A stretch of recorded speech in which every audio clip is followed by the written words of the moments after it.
Naku, mukhang mauunahan pa ni Yuki Kawamura si Kai Sotto sa NBA. Ito ang advantage na nakukuha ni Yuki Kawamura over Kai Sotto dahil nakapaglaro ang Japan sa Paris Olympics. Samantalang, ang Gilas failed to qualify dahil sa injury ni Kai Sotto noong Olympic qualifying tournament. Sa game ng Japan versus France, ay nagpakitang gilas ang kakampi ni Kai Sotto na si Yuki Kawamura at gumawa ng very impressive stat line against a very strong and NBA players-filled France team led by Victor Wembanyama and Rudy Gobert. Pero parang nasa Japan bilig lang naglararo si Yuki Kawamura, scoring 29 points, 7 rebounds, 6 assists in an NBA-like performance. At dahil dito ay hindi malayong kukunin si Kawamura.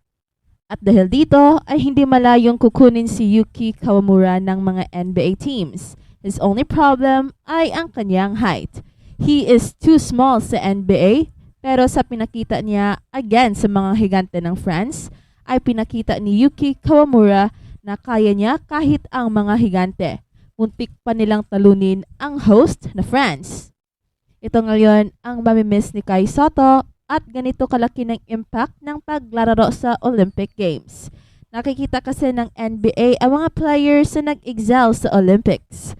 At kung hindi pa sana nagtamo ng injury si Kai Sotto, ay siguradong si Kai Sotto ang ating pinag-uusapan ngayon, dunking on Wemby and Gobert.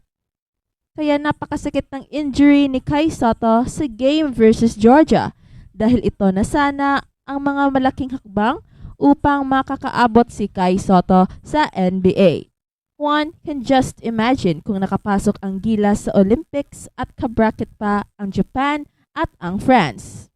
Kai Sotto versus Vic Wembanyama sana natapatan ang ating matutunghayan at siguradong magandang tapatan sana ito, pero the reality ay hindi nag-qualify ang Gilas at hindi na nagkaroon ng additional opportunity si Kai Sotto upang maipakita ang kanyang galing sa Paris Olympics. Sayang talaga ang malaking pagkakataon na naghihintay kay Kai Sotto sa Olympics.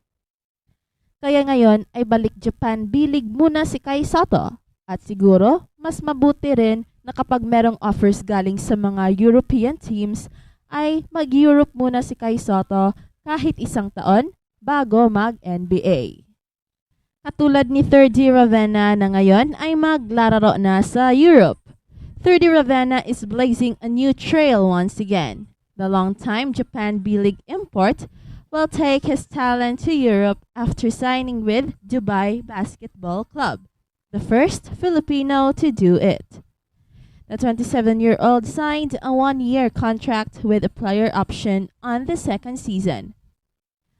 Ravenna parted ways with the San Aniu Phoenix last May 2024, where he became the first Asian import of the league. He welcomed the move with a 2-word post on his social media accounts on Tuesday. Hello, Dubai.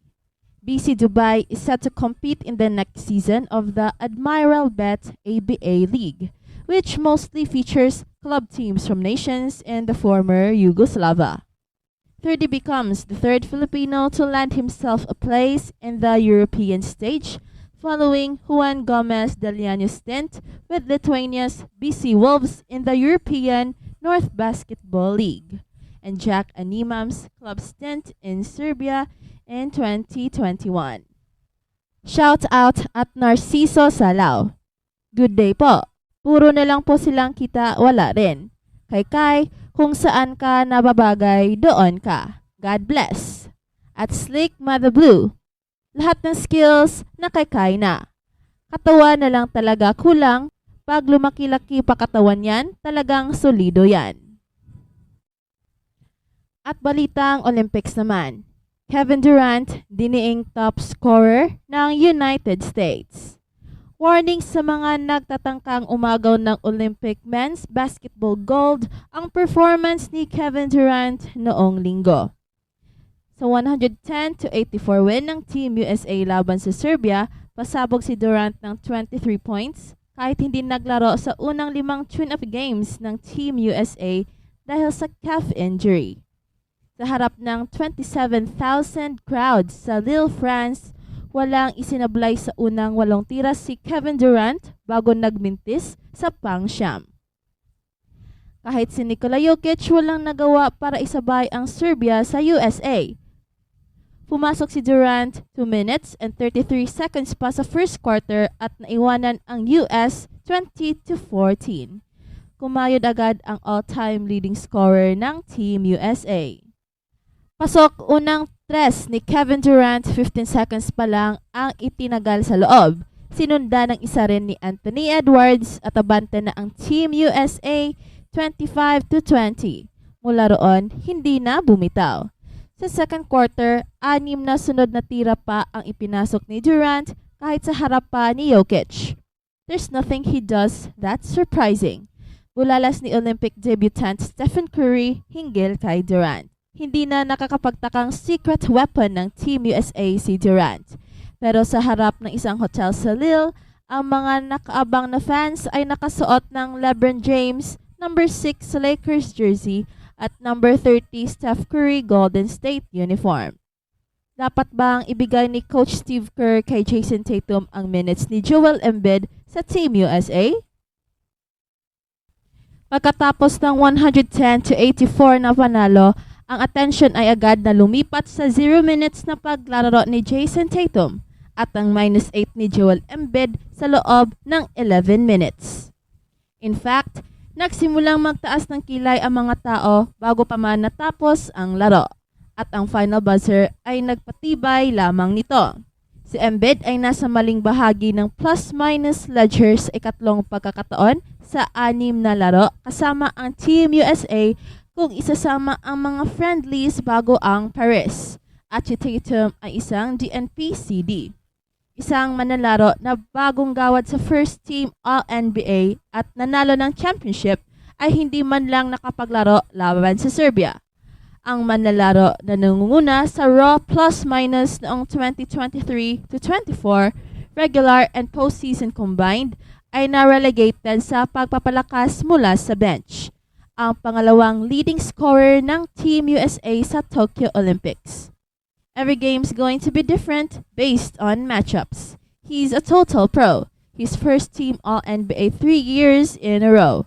I felt like an idiot not playing him, but in a 40-minute game, you can't play more than 10.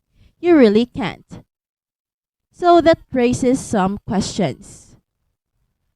Una, tama ba na hindi pinayagan ni Kerr na makapaglaro si Tatum sa unang laro ng Team USA? Ang DNP Gate ay nagdulot ng makatarungan na digital outrage, lalo na mula sa mga tagahanga ng Boston Celtics na natural na nagpoprotekta sa kanilang pinakamahusay na manlalaro mula sa kampyon na koponan. At nagbigay pa si Kerr ng karagdagang dahilan para sa debate sa kanyang mga post-game comments.